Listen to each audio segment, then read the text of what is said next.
रोज राम कथा सुना करता है। वह और कोई नहीं, स्वयं हनुमान जी है। मैंने इस वृद्ध के पैर तब तक नहीं छोड़े जब तक उन्होंने हनुमान का रूप धारण नहीं किया।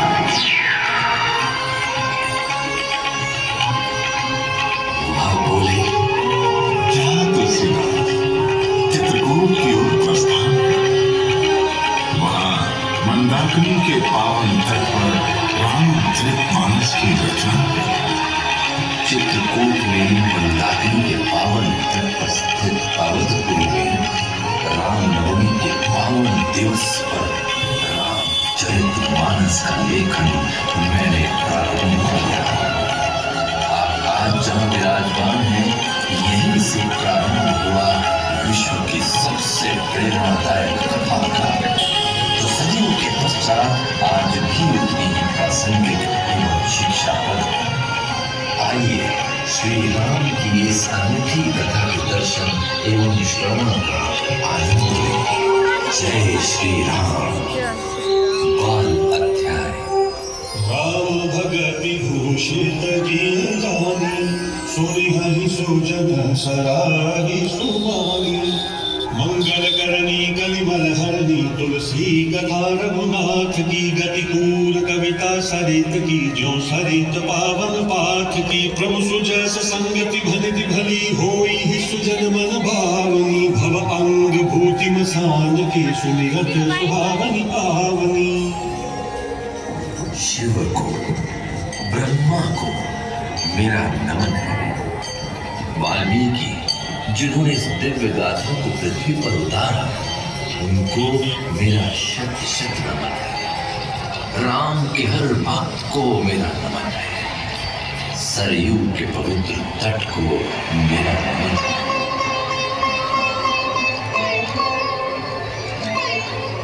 सरयू नदी ने अयोध्या राज्य को एक समृद्ध राज्य बनाया। सब कुछ तो था अयोध्या में, सिवाय राजकुमारों की नन्ही किलकारी के।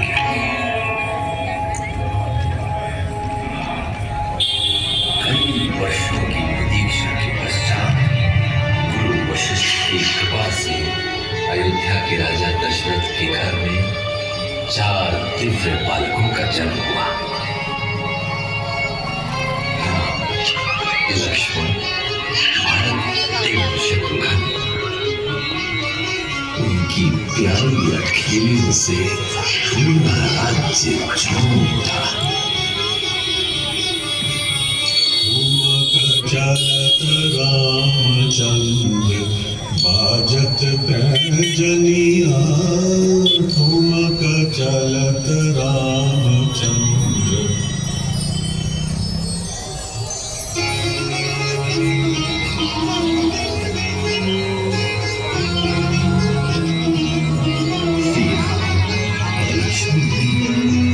विश्वामित्र के आश्रम की रक्षा करते हुए दानवों का संहार किया।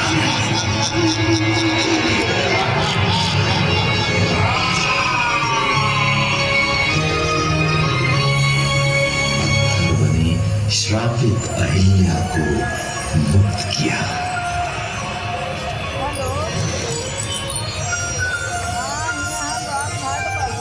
विश्वामित्र उन्हें मिथिला ले गए, राजा जनक के दरबार में। राजा जनक की पुत्री सीता का स्वयंवर जीतने के लिए महान शिव धनुष उठाना था। श्री राम ने शिव की आराधना करते हुए उनका धनुष उठाया और प्रत्यंचा चढ़ाते समय उसके 2 टुकड़े हो गए। धनुष के टूटने की भयंकर कठोर ध्वनि से धरती आकाश हिला और सीता की मुस्कान देख ली। वरमाला लेकर वह अपने स्वामी की ओर बढ़ी और सुहावनी वरमाला श्री राम के गले में पहनी और श्री राम के चरण छुए। तभी राजसभा में धनुष भंग की ध्वनि सुनकर कुपित परशुराम पहुंचे और जनक जी से कहा, जिसने शक्ति का धनुष तोड़ा है वह मेरा सहस्त्र बलों के समान शत्रु है। धनुष तोड़ने वाला मैं। तुम्हारा इतना साहस, अपने आप को इतना बलशाली समझते हो? विष्णु का धनुष है, अब इसकी प्रत्यंचा चढ़ाओ। श्री राम ने अत्यंत ही सरल से प्रत्यंचा चढ़ाई। परशुराम तुरंत समझ गए कि यह कोई और नहीं, भगवान विष्णु का ही अवतार है। सीता और राम का विवाह बड़ी धूमधाम से संपन्न हुआ। देवताओं ने स्वर्ग से फूल बरसाए, स्वयं ब्रह्मा और शिव अतिथि बने। बड़े बूढ़ों ने आशीर्वाद दिया। ऐसा दिव्य समारोह पृथ्वी पर न कभी किसी ने देखा था, न देखेंगे। अयोध्या एक वधु के समान सजाई गई। ऐसा लग रहा था जैसे समस्त ब्रह्मांड श्री राम और सीता माता के आगमन की तैयारी में जुटा। अयोध्या कांड। श्री गुरु चरण सरोज रज निज मन मुकुर सुधारि, बरनउँ रघुबर विमल जसु जो दायक फल चारि। राजा दशरथ ने निर्णय लिया राम को अयोध्या नरेश बनाने का। इस घोषणा से समस्त अयोध्या में प्रसन्नता के लहर दौड़ गई। किंतु देवता चिंतित थे, अगर श्री राम अयोध्या का उत्तरदायित्व ले लेंगे तो राम संहार कब करेंगे? माता सरस्वती के पास एक उपाय था। उन्होंने रानी कैकेयी की दासी मगधरा की मति बदल दी, जिससे उसके मन में यह बात उठी, मेरी कैकेयी तीनों रानियों में श्रेष्ठ है। उसी के पुत्र को अयोध्या नरेश बनने का अधिकार है।